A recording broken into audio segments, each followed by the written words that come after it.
Good morning guys. आज के इस वीडियो में हम बात करने जा रहे हैं मैन्युफैक्चरिंग सिस्टम की यूनिट फर्स्ट के बारे में, जहाँ पर हम बात करेंगे introduction of manufacturing system, components of manufacturing system, meaning and definition of manufacturing system और करते। तो चलिए स्टार्ट करते हैं। देखो, सबसे पहले हम बात करते हैं इंट्रोडक्शन ऑफ मैन्युफैक्चरिंग सिस्टम। तो मैन्युफैक्चरिंग सिस्टम होता है क्या है? देखो, मैन्युफैक्चरिंग सिस्टम जो होता है वो किसी भी ऑपरेशंस का क्या होता है, हार्ट होता है, जो कि क्या करता है, ट्रांसफॉर्म करता है रॉ मटेरियल को किसी भी फिनिश गुड्स में। ठीक है। मैन्युफैक्चरिंग सिस्टम क्या होता है? मैन्युफैक्चरिंग सिस्टम होता है कि जो रॉ मटेरियल को एक फिनिश गुड में कन्वर्ट करने का काम करता है, वो मैन्युफैक्चरिंग सिस्टम कहलाता है। जो मैन्युफैक्चरिंग सिस्टम होता है वो एक कॉम्प्लेक्स नेटवर्क की तरह काम करता है। देखो, कॉम्प्लेक्स नेटवर्क की तरह कैसे काम करता है?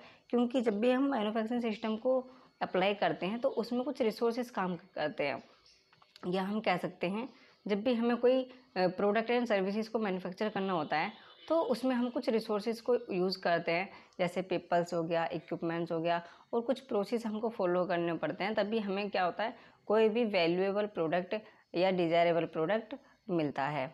ओके। तो मैन्युफैक्चरिंग सिस्टम किसी भी ऑपरेशन का हार्ट होता है, जो क्या करता है, ट्रांसफॉर्म करता है रॉ मटेरियल को किसी भी फिनिश गुड्स में। ये कॉम्प्लेक्स नेटवर्क होता है क्योंकि इसमें काफ़ी सारे रिसोर्सेज मिले हुए होते हैं, क्योंकि किसी भी प्रोडक्ट एंड सर्विसेज को अच्छे से वैल्यूएबल तरीके से एंड डिज़ायरेबल प्रोडक्ट को बनाने के लिए हमें कुछ प्रोसेस को भी फॉलो करना पड़ता है। ठीक है। तो ये क्या कहलाता है, मैन्युफैक्चरिंग सिस्टम कहलाता है। अब हम बात करते हैं कंपोनेंट्स ऑफ मैन्युफैक्चरिंग सिस्टम।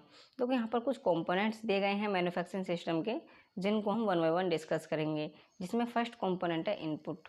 जी हाँ, यदि हम बात करें इनपुट की, तो वो सभी रॉ मटेरियल्स या कंपोनेंट्स जो कहीं ना कहीं हम क्या करते हैं, मैन्युफैक्चरिंग प्रोसेस में यूज़ किए जाते हैं। ठीक है। फॉर एग्जांपल जैसे स्टील हो गया, वुड हो गया, टेक्सटाइल हो गया, एंड कुछ प्री मैन्युफैक्चरिंग पार्ट्स हो गए। वो क्या करते हैं, वो यदि हमें कोई भी आउटपुट या बोल सकते हैं कोई भी डिज़ायरेबल प्रोडक्ट हमको चाहिए होता है, तो सबसे पहले हमको इनपुट चाहिए होता है, क्योंकि विदाउट इनपुट के या विदाउट रॉ मटेरियल के हम कोई भी फिनिश प्रोडक्ट नहीं रेडी कर सकते। ठीक है। तो इनपुट क्या होता है, रॉ मटेरियल को हम इनपुट कहते हैं। Next is process. प्रोसेस क्या है? देखो, किसी भी प्रोडक्ट को या डिज़ायरेबल आउटपुट को पाने के लिए हमको ना कुछ स्टेप्स को फॉलो करना पड़ता है। जब भी हम कोई भी स्टेप्स को फॉलो करते हैं तो वो स्टेप्स क्या करते हैं, ट्रांसफॉर्म करते हैं हमारे इनपुट्स को किसमें, डिज़ायरेबल प्रोडक्ट में। मतलब कि जो हम प्रोडक्ट चाहते हैं, जब तक हम कोई भी प्रोसेस या कोई भी स्टेप्स फॉलो नहीं करेंगे तो हम उस तो वो रॉ मटेरियल केवल रॉ मटेरियल ही रहेगा। जब तक हम उसे प्रोसेसिंग नहीं करेंगे तो वो फिनिश गुड्स में नहीं कन्वर्ट हो सकता। तो उस रॉ मटेरियल को फिनिश गुड में कन्वर्ट करने के लिए हमें प्रोसेस करना पड़ता है। ठीक है। अब प्रोसेस कैसे कर सकते हैं? देखो, या तो हम मशीन्स के द्वारा प्रोसेस कर सकते हैं, या हाथों के द्वारा प्रोसेस कर सकते हैं, या हम कह सकते हैं कोई उसमें केमिकल चेंजेस कर सकते हैं। जैसे मान लो हमें कोल्ड ड्रिंक बनानी है तो हम उसमें क्या करते हैं, केमिकल चेंजेस करते हैं हम। ठीक है। मान लीजिए हमें कार बनानी है तो हम उसमें क्या करते हैं, फिजिकल ट्रांसफॉर्मेशन करते हैं। तो जो भी हम ट्रांसफॉर्मेशन करते हैं वो किस में आ जाता है, वो प्रोसेस के अंडर में आ जाता है। ओके। नेक्स्ट हम बात करते हैं आउटपुट। देखो, आउटपुट को जैसे मैंने आपको पहले बताया था कि जो आउटपुट होता है ना, वो एक तरीके का जो आउटपुट होता है ना, वो एक तरह का फिनिश प्रोडक्ट होता है, जिसको हम रिजल्ट भी बोलते हैं। ठीक है। जो कि कहाँ से निकल के आता है, वो निकल के आता है हमारे मैन्युफैक्चरिंग प्रोसेस से। जो भी हम मैन्युफैक्चरिंग प्रोसेस चलाते हैं, चाहे वो फिजिकल फॉर्म में हो, चाहे वो मशीनरी की फॉर्म में हो, चाहे उसमें कोई केमिकल चेंजेस हो, जब अभी हम कोई प्रोसेस चलाते हैं तो उस प्रोसेस को कंप्लीट होने के बाद हमें आउटपुट मिलता है, जो कि हमारा प्रोडक्ट होता है।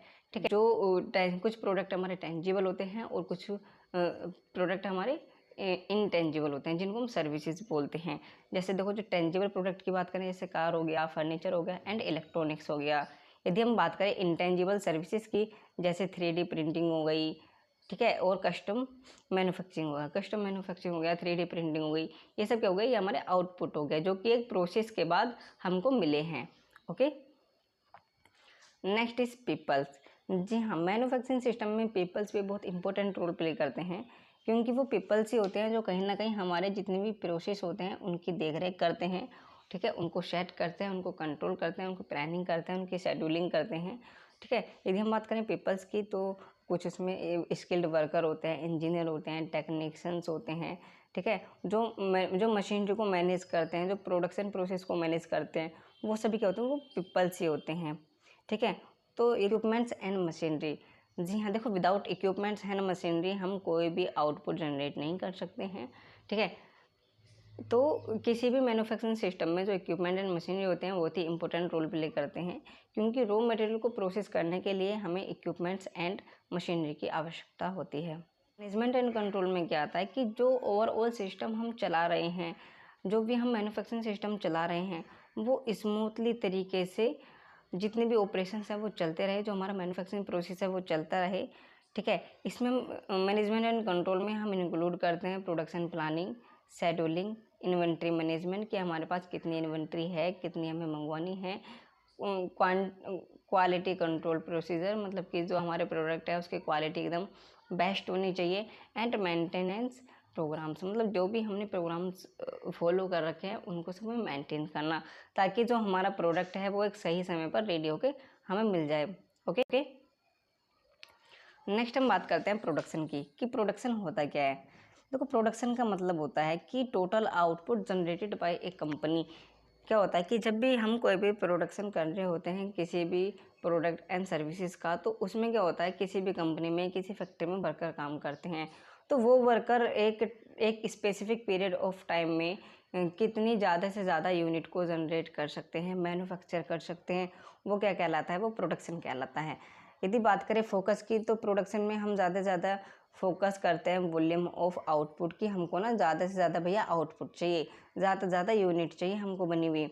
हमें नहीं पता कि आप उसमें कितनी लेबर लगाएं, कितनी मशीनरी लगाएं, कितने इक्विपमेंट्स लगाएं, बस हमने जितनी आपको वॉल्यूम ऑफ आउटपुट बताया है, जितनी यूनिट्स हमने आपको बताया है, आप हमको मैन्युफैक्चर करके दो। ठीक है। फॉर एग्जांपल यदि हम बात करें, एक कोई कंपनी है वो 100 यूनिट प्रोड्यूस कर रही है इन ए डे, तो उसकी जो प्रोडक्शन कैपेसिटी होती है, प्रोडक्शन आउटपुट कैपेसिटी होती है, वो 100 यूनिट हो जाती है। ठीक है। क्योंकि एक कंपनी एक स्पेसिफिक टाइम पीरियड में 100 यूनिट्स को प्रोड्यूस कर रही है।